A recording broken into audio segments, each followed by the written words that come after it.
За населението што го покрива здравствениот дом од Кочани се потребни 8 или 9 тима за работа на брза помош, а во моментов на итната медицинска помош работат 4 тима, составени од лекар, сестра и возач.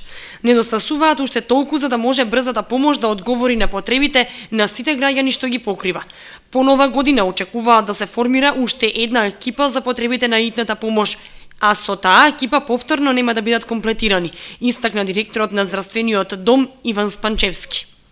На итна медицинска помош работат моментално 4 екипи за итна медицинска помош, составени од доктор, медицинска сестра или техничар и возач, и една екипа за домашно лекување, домашна посета.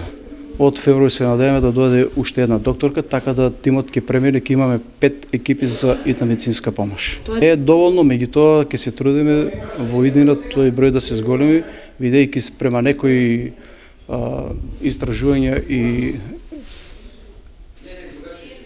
стандарди на светско ниво, па и наше тука, на итната медицинска помош Кочани треба минимум да има 8 до 9 екипи.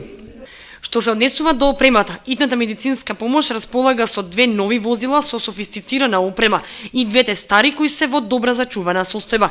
Спанчевски додаде дека освен лекари за правилно и подобро да функционира итната медицинска помош во Кочани, неопходно е и проширување на просторот и со тоа да биде пофункционален.